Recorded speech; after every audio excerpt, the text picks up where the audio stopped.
going to ask them a couple questions just in regards to what their actual fitness goals are, because when you do something like this, if you don't necessarily know what you're trying to achieve, you're not going to get anywhere. So I was talking to Luis earlier before we got started, and Luis, why don't you come up here and we'll kind of repeat that conversation a little bit. But like something that you and I were talking about simply was just like, what is your goal? You have an event coming up next summer that you want to be ready for. Mm-hmm. And so just to repeat the question, like, what do you want to achieve in this time together? Well, my primary goal is going to be to build muscle. Okay. And then following that, it would be losing weight. Okay, cool. So he's kind of prompted already in regards to like what we were talking about. And that's perfectly fine, because the original question was like, what do you want to do? And you said, I want to lose weight, but I also want to build muscle. And oftentimes people don't understand what that means. Like, you can't necessarily do both at the same time. Now, depending on where you are in your fitness journey, you might be able to accomplish some of that in both cases, right? You might be able to lose a little bit of weight at the same time as build muscle. But all of that goes away for people over time. Within it, 6 months to a year, roughly. Let's just go ahead and give it a timeline. It's going to be roughly around that time period. But instead of trying to do both simultaneously, because at the same time, if I want you to necessarily build the muscle that you're wanting to achieve so you look good for said event coming up next summer, I'm going to need you to eat what I need you to eat. And we'll get to that at some point too, where we talk to them about like what your nutrition is going to entail, what you have to be willing to do for me in order to achieve success for yourself when it comes to that. Does that make sense? Yes, sir. Okay, so today essentially, like the goal is we're going to build muscle. And we're going to start primarily with body weight exercises that we're going to do today. But before we get into any of the exercises, because again, when people hire a personal trainer, they're like, I just want to get into it. Tell me what I need to do and all this other stuff. And the point of a personal trainer, though, is to also teach you how to functionally move better. Okay? If you have problems with your hips, if you have problems with your knees or your ankles, sorry, I'm getting directed to turn back again towards the camera, is what do we do necessarily when we have these ailments, right? So what I'm going to take them through first is going to be a squat assessment. I'm going to see how their body moves, and it'll tell me what they do pretty much day in and day out. Are they sitting at a desk? Are they moving around? Like, what exactly are they doing? That's what we're going to achieve with this. So if I have all of you come up here and join me, and I'll be in the center so you can first see, what I'm going to have them do is you're going to stand roughly about shoulder width apart. You're going to put your hands up over your head, and you're just simply going to squat down as low as you possibly can for me and come back up. So if I turn my body sideways, again, I'm just going to stand here with my hands elevated above my head. I'm going to try and squat down as low as I can and come back up. So why don't I have one of you, America, why don't you demonstrate for me first? Stand there, hands up above your head. Squat down for me as you can. Perfect. And back up. Do a couple more times. One more.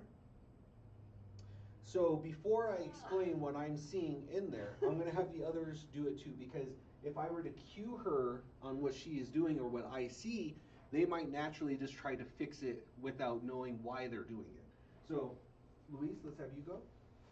While they're doing this, guys, this is our new midday workout. Yes. Hosted by Baltazar with Relentless Spirit. Correct. Join us now every Wednesday. Every Wednesday at 1 o'clock. We will be here. Work out with us. Wednesdays at 1. All right, here we go. All right. So, as he squats down, okay, so if you could real quick turn and face the camera, do it again. Okay, perfect. So something that I've noticed are two different things between both of them so far. Okay, thank you so much. Who wants to come next? Okay. So hands above your head. Start with your feet roughly shoulder width apart.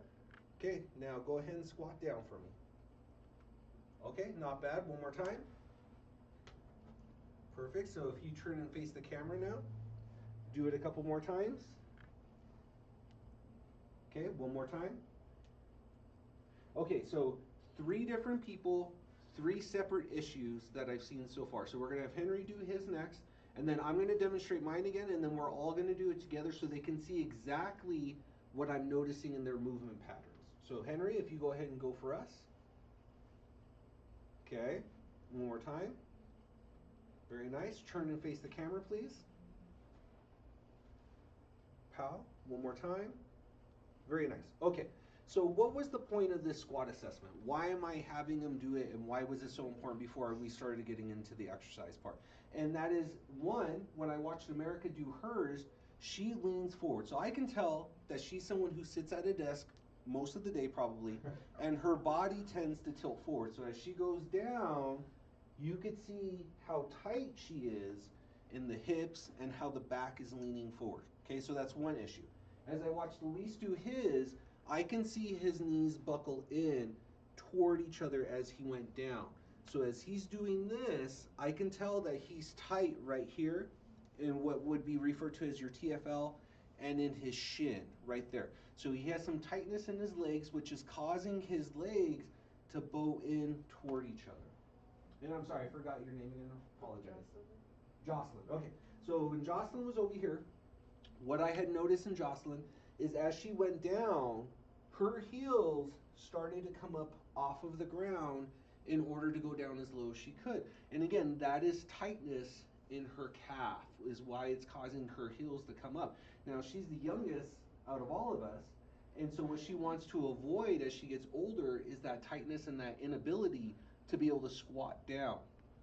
And so finally we saw Henry, and what I saw with Henry is that his feet tend to point out a little bit further, which isn't a bad thing. That's actually pretty common in people who are tall.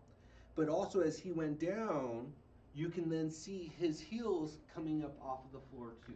So there's some simple issues, and the next time we get together, I'm going to bring a foam roller. And I'm going to teach you in the audience how to do foam rolling. It is a very inexpensive way to fix your body when it comes to loosening up your muscles. If you want to do an expensive massage as often as you like, go for it. There's nothing wrong with that. But if you want to be able to do something that's inexpensive at home, that's going to benefit you, I'm going to bring some foam rollers next week for them to use, and it's something that you can follow along with this, that you can even do in your office if you're watching this from work right now. So with that being said, why don't all of you come out here, and we're going to start to work on a simple exercise. Who knows how to do a lunge? Okay, cool. America, why don't you demonstrate a lunge for us real quick? Forward or back? Forward, please. That's a good question. Very nice. Okay, so where are you feeling that when you go down? In the quad. Okay, cool. Would you like to work more on your glutes, on your butt? Yes. Okay, cool. So I'm going to show her how to do a proper lunge that's going to focus predominantly on the glutes when it comes to that part. So if you don't see where my hand is, I'm basically going to have it hit her hamstring and her glute as she does it. So if all of you line up next to me so this way they can see me in the camera, simply put your hands on your hips. Now, as I lunge forward, it doesn't have to be excessive. It just has to be enough to where I can bend my knee. Once I do this, I'm going to allow my hips to shoot back just slightly and my body weight comes forward. I'm going to sit down as low as I can again with trying to get my knee to touch the ground, and you should be feeling that more so in the back of the leg. That's what we want to achieve as we do this. So if we do that again, you're going to step forward, you're going to drop down, and you're going to come back up. Now that's the easy part. I'm actually going to challenge them a lot more today, and this is where I get to have fun torturing them, and then you get to watch them suffer. It did so feel like it was we were in school earlier. Yeah, We're all yeah. quiet while the teacher's talking. Listening to the teacher speak and all that. Perfect. I love it. So that is one. Okay, so if I stand to face the camera from this position, I shoot forward and I drop down and I come back up. In the same motion, what I'm going to do is I'm going to step out to the side and I'm going to allow my body to drop down as low as I can, and I come back up. This is what's referred to as a Cossack squat. Exactly. So you're going to step out to the side and come back up. Now, why is this so important? Because again, I'm talking about as a trainer, rather than just necessarily losing the weight and building muscle right away, is to make sure that they can achieve full movement. I want them to be able to move around, because the more that they can move, the more I'll get out of them later when I start to add weight. Not Okay. money though. I'm just so from there. But in any case, so from here, we have 1, we have 2, and now we're going to pivot. Now, do any of you watch sports? No. No, and that's Henry perfectly does. fine. Henry, do you watch basketball? Yeah. Okay, perfect. So you know in basketball, once they catch the ball with both hands, they can only pivot on one foot at that point, right? Mhm. Okay, we're gonna do that same pivoting motion right now. So this is taking us back to elementary school. So we're gonna go So back to school, like we back to said. school, exactly. So we drop down 1, 2. My right foot is the pivoting foot, so I'm gonna twist and face the opposite direction. And then I'm gonna drop down into my lunge again, and I'm gonna turn all the way back around. So the key thing that we're really trying to achieve in this is what's known as your transverse abdominis, right? It's your internal weight belt. Now, have any of you ever slipped on ice? Okay, have you ever caught yourself before you hit the ground, or did you just hit the ground? Both. Both, okay, yeah, Both. exactly. Both. Henry, has that happened to you as you've Many gone? times. Too many times, exactly. So what this is trying to do, why it's so important, why I'm teaching you to be able to pivot at some point, is that is what's going to make your core stronger, so that way you find it harder to fall all the way down. You're strengthening your internal weight belt when it comes to that. Okay, so if we do this all together again, so we're going to lunge forward, 1, step to the side, drop as low as we can, come back together, and then I'm going to pivot, and I'm going to try and drop down again, and then I'm going to return back to my starting point. Now you might be thinking, okay, cool, we're done. That's only half. We have to do it on the other side now. So my right foot steps forward, I drop down, I drop to the side, I pivot, and then I do my rear lunge, and then I return. That's one revolution. So you're giving me 6 squats to count it as 1. You're going to do that 3 times from me. All right, so get to where you have space. So you choose the side that you want, and then go ahead and begin. You're doing 6 total to count 1, and then you're going to give me 2 more after that. So the other trial ones don't count. None of that counts. That was all learning the movement itself. That was a good try, though. That was a good try. You don't get to bank it.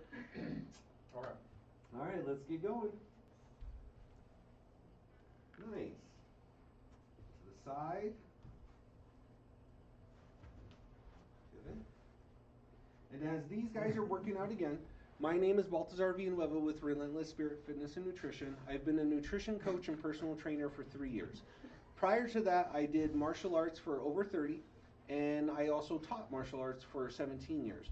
So America has graciously allowed me to come to the show and take up an hour of their time every Wednesday at 1 p.m. I will be training them in regards to being able to do exactly what we've been talking about. Working on their movement patterns, losing weight, building lean body tissue, i.e. muscle. One of the things that women tend to get caught up on is the I don't want to be bulky kind of idea. And that is far from the truth. It takes quite a bit of time, effort, and energy in order to get bulky when it comes to that. What oftentimes women refer to it as is getting lean or getting toned, and that's exactly what you do. But the term bulky and the term tone are one and the same. It just kind of looks how you do it. You have to feed muscle in order to build muscle, and you have to be able to lose body fat in order to get that definition that people are always wanting to see. The only way to do that, however, is to build the muscle by feeding it. So something that I'll be talking to them about at some point during this is what I want them to eat. And a real easy way to start off with as a goal is, can we achieve a protein goal on a daily basis, right?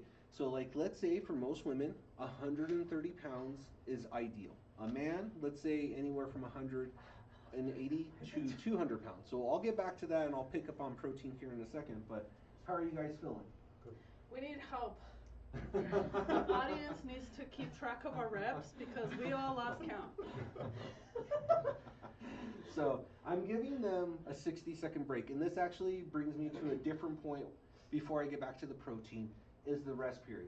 How many times have you guys gone to the gym and you just try to knock out the workout as quickly as you possibly can? Right? Like you don't really give yourself a rest break. You might wait about 30 seconds and then you get right back into it again.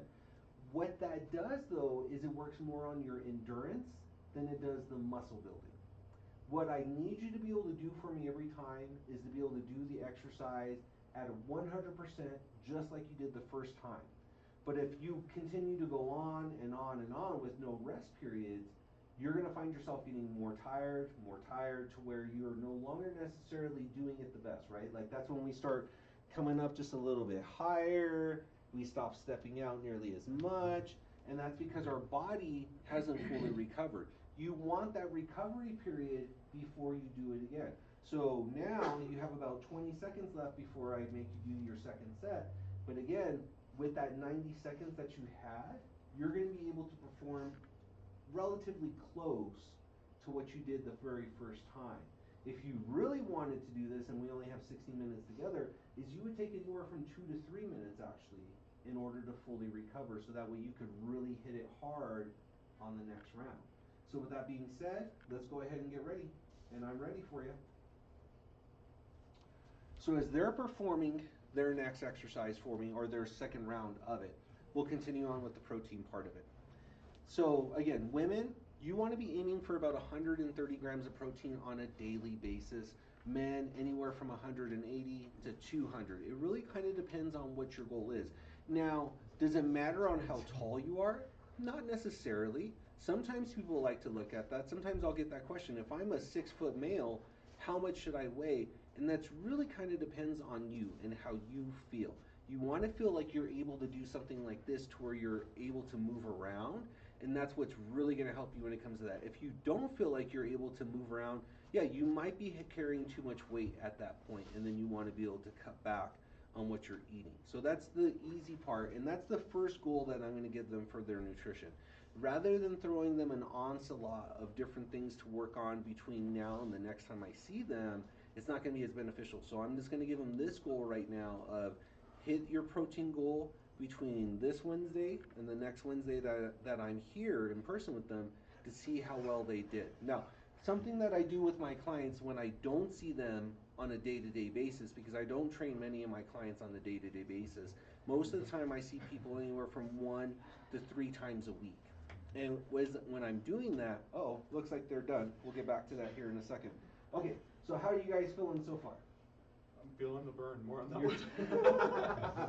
So ideally what I try to do with my clients is like, first set is like, okay, that was good, that was hard, that was challenging. Second set is like, oh my God, what is going on right now? Like I am really starting to feel the fatigue set in. So by the time we get to the third set, you're just like, I still have one more to go. And it's not like I'm giving you a crazy high number to do, right? But it's enough to make you really start to feel like, oh my God, I have to do this one more time. And that's the challenging part of it. But then all of a sudden we're done with that exercise, and then we're going to move on to the next one. Okay? So you should be feeling it in the glutes and the hamstrings. It may be feeling it a little bit in the quad, depending on how your form is doing.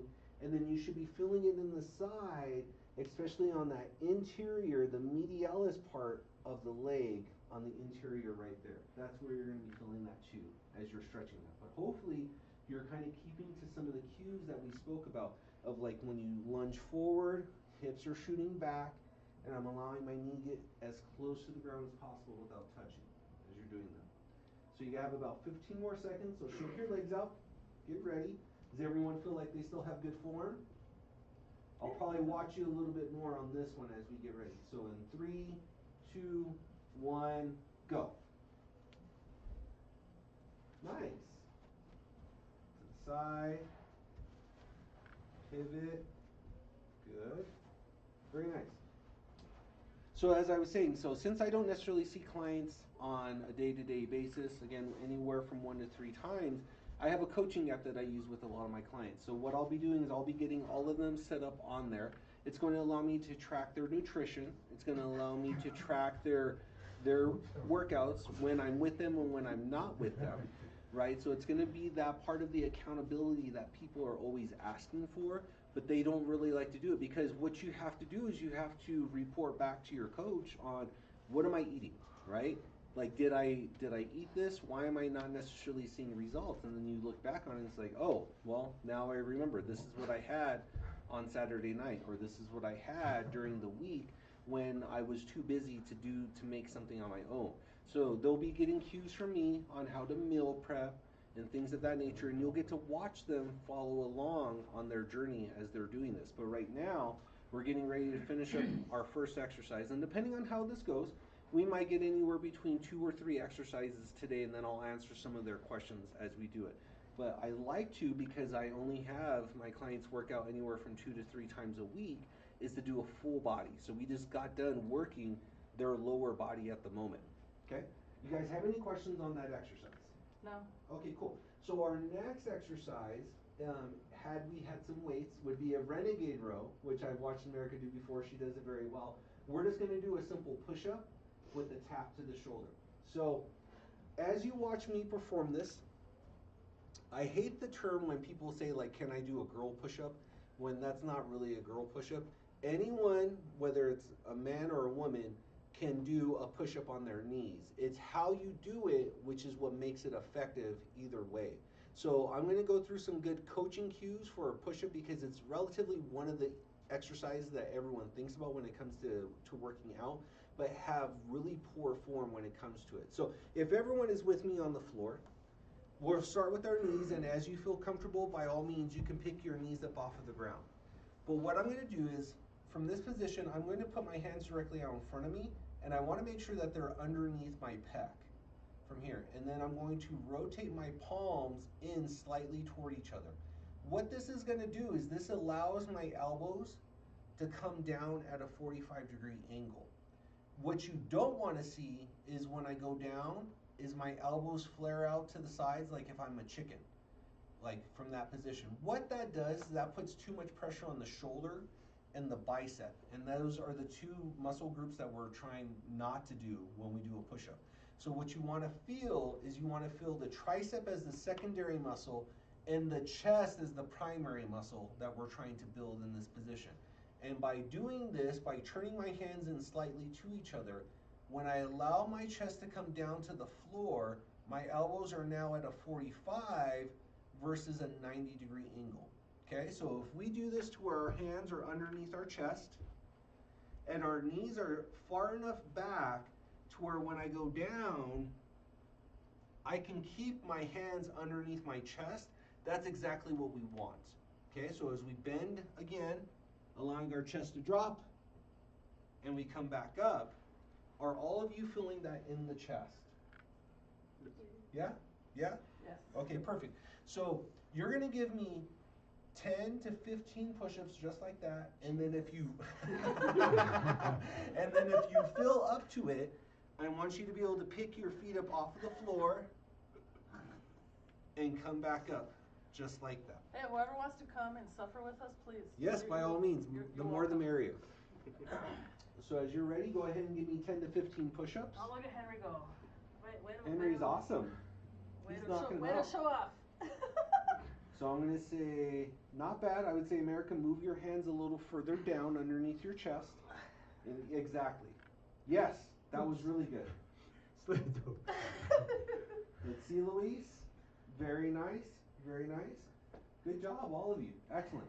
And again, so my name is Baltazar Villanueva with Relentless Spirit Fitness and Nutrition, and I will be here every Wednesday, midday at 1 o'clock on Wednesdays to work out with these guys to show them what they're doing. Okay? Not too bad, not too bad. So I'll go ahead and start my timer. Again, I'm going to give you 90 seconds. So despite it just being push-ups, Hey, because Belcher, everyone thinks- this is our first time. Yeah. I haven't worked out a long time. Okay.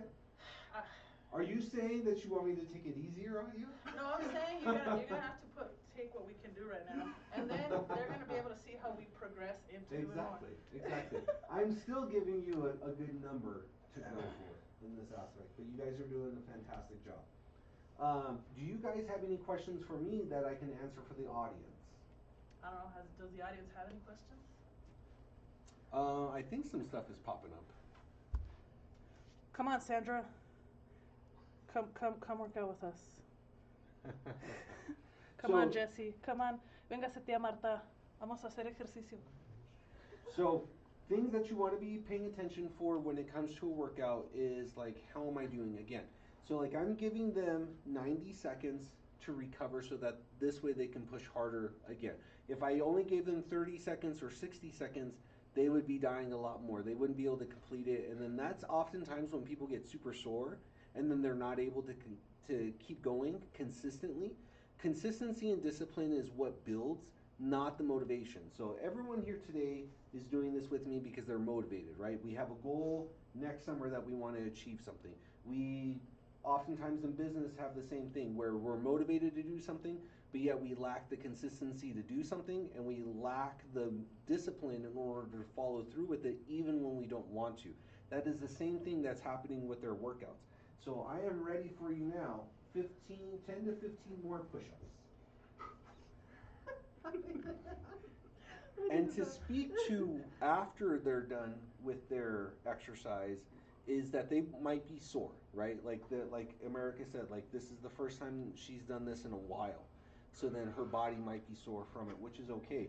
The goal would be within a couple days, because we're working the entire body, that it's not sore enough that she can't actually perform the workout again or something similar to it.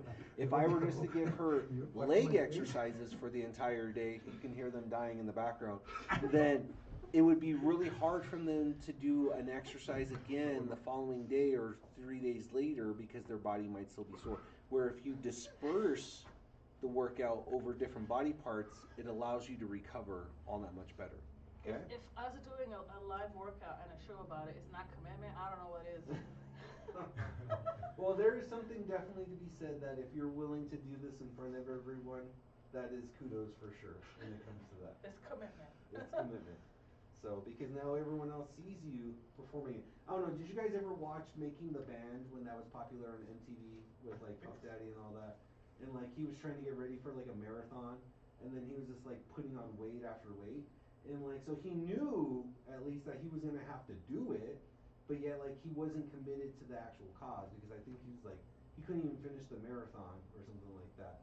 In that case, this is you being able to try the same thing but staying committed, because people want to see your transformation occur on air. So that'd be pretty cool. So one more set to go. You guys have any questions on how to do a push-up? No, we're pretty good. Okay, so we'll do this. We'll finish this last set. Oh, Luis is already going. Go ahead and begin. We'll do this last set and we'll do one more exercise. Way to make us look bad. Not bad, not bad. So in the future, as they do this and they get better, we'll focus on trying to get them to pick their knees up off of the ground and do the workout that way too. It works out perfectly that way to scale as you progress through your workout.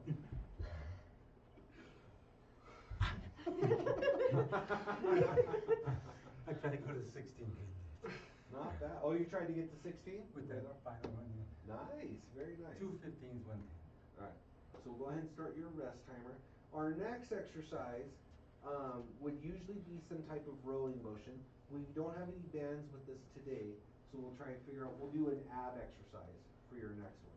So what you'll do is we're going to do leg raises. And on my scale, there's 5 exercises that you can do for your abs that are actually worth doing. Okay, so a crunch is one, a reverse crunch, and a leg raise are the top 3. We could do some weighted sit-ups and we could do some Russian twists, and those are all excellent ones to do. But we're going to do a leg raise today. So if everyone's down on the floor with me, you're going to put your feet directly out in front of you. And he's like, my legs gave out on me. I can't get down like that. Oh, my arms. And you're going to put your hands right next to your rear end. As you do that, you're just going to place your forearms on the ground, and that is your support right there. What I'm going to try and do now is put my feet directly out in front of me, and I'm going to bring them about 6 inches off of the ground. As I'm here, I'm going to try and raise them another 6 to 12 inches and back down. So what you don't want to do is this. You don't want to bring your feet super high. You're trying to hold it from 6 inches off the ground and elevate it another 6 to 12 inches and come back down. So this is very controlled. What we're trying to work here is the center part of our abs. So you should be feeling this right here. We'll get to the pooch at a different time because that's what everyone wants to work on, and that's reverse crunches. But we're gonna work on the center part of the abs right now. So you're gonna give me 10 leg raises, just like we did. Very nice. Go down or? They won't touch the floor, no. They wanna make sure that they're staying about 6 inches off the ground, and they only come up another 6 to 12 and back down. Try not to feel like your legs are actually picking up or elevating on their own, but that your abs are what are doing the work to pick them up off of the ground. Very nice. Very nice. Why am I the only one? They all finished already. You're finished, bro. Not bad, not bad. So these are your abs. So after this exercise, I feel like that might be enough for when it comes to the active part of it. And then I'll answer any nutrition questions that any of you might actually have right now when it comes to this. So think about it, and we'll get to there, because I think one of the biggest things, and this is the perfect scenario, is that you guys are in an office setting the majority of the day, and you guys are behind a seat in front of the computer of what we're talking about. So let's go through some coaching tips of what you can do in order to better help you make better choices when you're out in the field versus like if you had the opportunity to work from home and do this kind of thing. So at least something to think about. All right, so get set. Let's do round 2 and go ahead. And so while they're doing that, one of the things that it comes to with nutrition is what am I deciding to pick and what am I going to eat?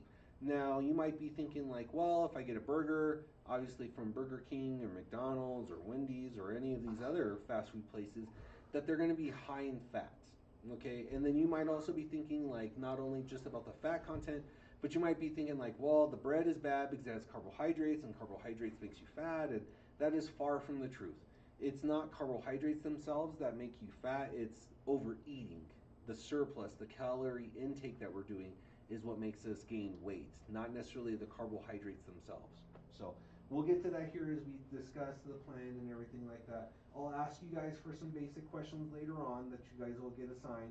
It'll just be height, weight, age, and I'll give you a good idea of how much I want you guys to try and eat, and then how we can do things either with learning how to track food or without tracking. It really kind of depends on you at that point when it comes to that. I think, Okay. idea, and brainstorming as I'm thinking here, after off camera you take all our measurements and Yeah. stuff, we'll create a like a poster, and you can show them next week. Sure. And then that way every week we track, or every Yeah. month we track. Once a month is the best way to track measurements, because you shouldn't expect it to be a weekly type thing. And then also this is a good thing too, because men, we don't suffer from this, but like women have menstrual cycles. So when you're on your cycle, you may be bloated that week. And so that is not the ideal thing to do, is like you feel horrible about yourself because all of a sudden you don't feel the same as you did the week before, the week before that. So once a month is the best opportune time to say like, this is where America's at and this is what she truly is at the moment. So Okay. kind of thing. All right, last time through.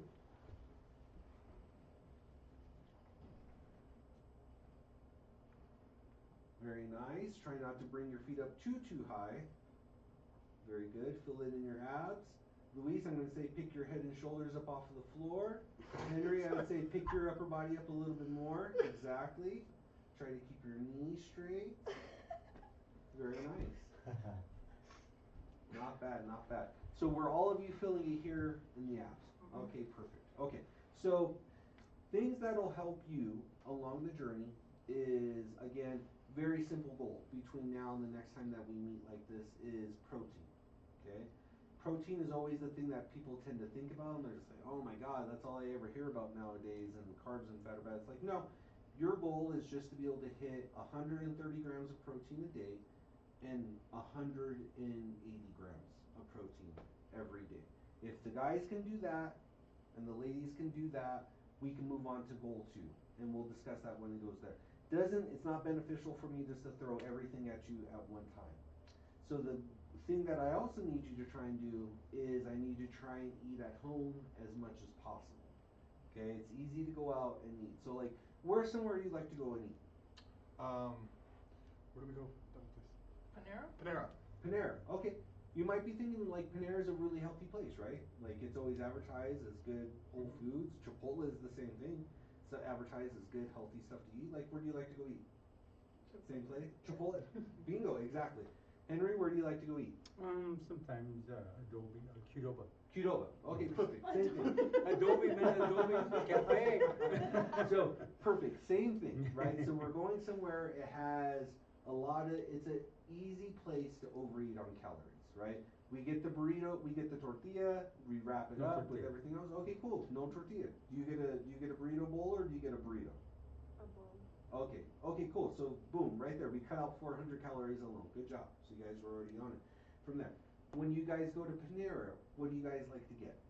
A soup and the sandwich on a roll. Soup and a sandwich on a roll. Okay, okay. So what I'll do is I'm going to teach you guys how to pick out some good healthy options from Panera when you go, and you're going to be able to see the calorie count, and you're going to go from there. The two biggest things that I always need you guys to track when it comes to losing weight or building muscle is protein and calories.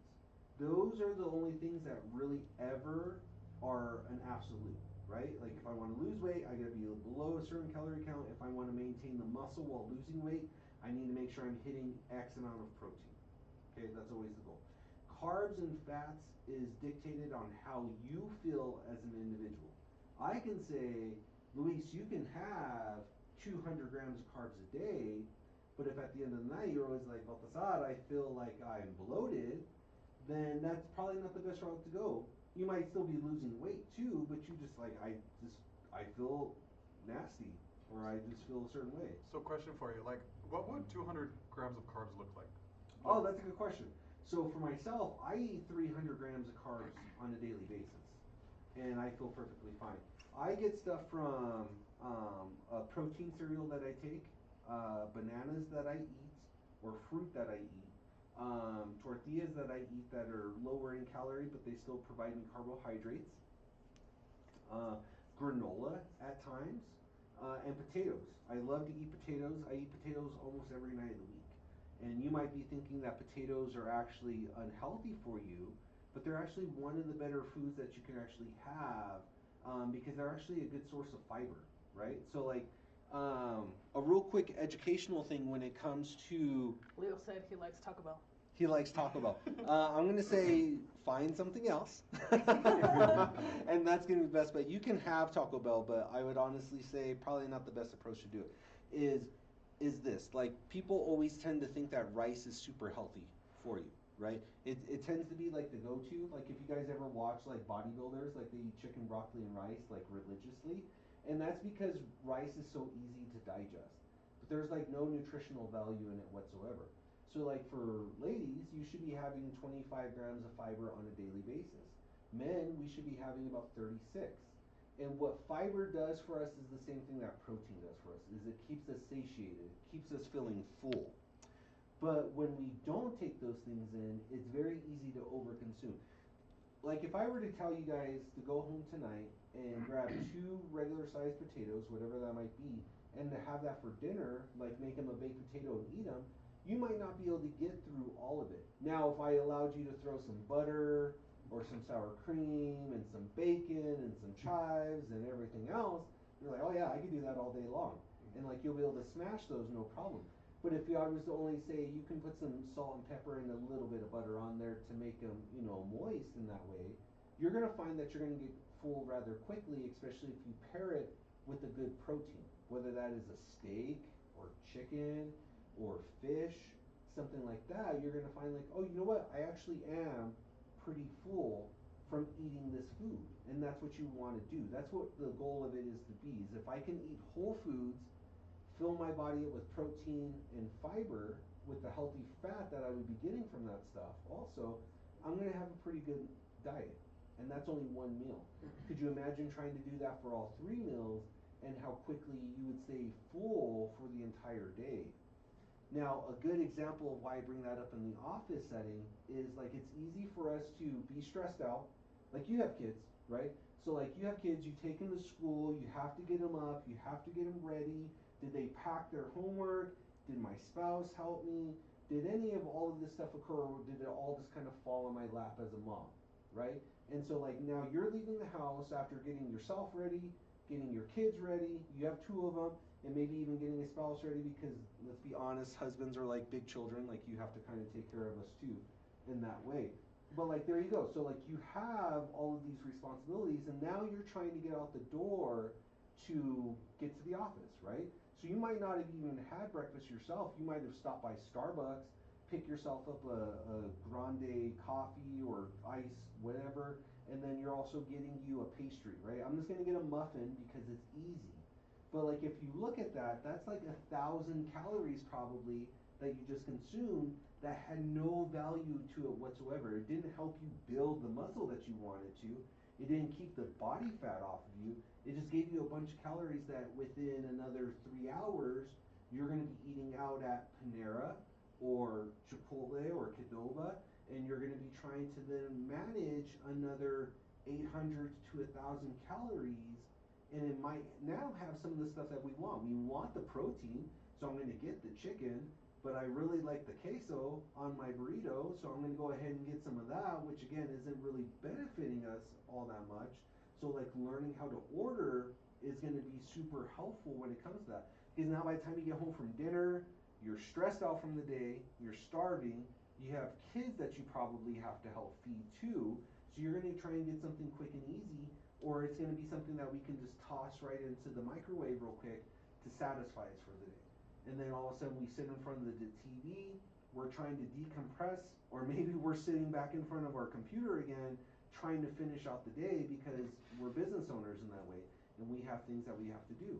So now all of a sudden we might be mindlessly eating or drinking something that isn't helping us.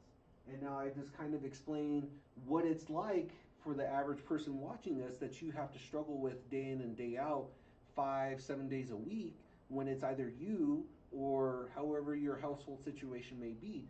And now you're trying to think of like, how do I achieve a healthy lifestyle while trying to balance this big business that I'm trying to grow at the same time. So that is something that we'll talk about, is like, how do I meal prep? What do I need to look for when I eat out, when I don't have time to do that? And how can I be successful in both ways? Because you'll see people all the time able to do it to some degree or not, right? Like you'll see them on TV and you might just be like, well, they have great genetics, or it's because they have someone that trains them. It's like, no, it does take planning. Just like how you plan your day, your to-do list of stuff that you need to get done, which, by the way, if you need a business coach, there's one in the room right there who can tell you how to do that.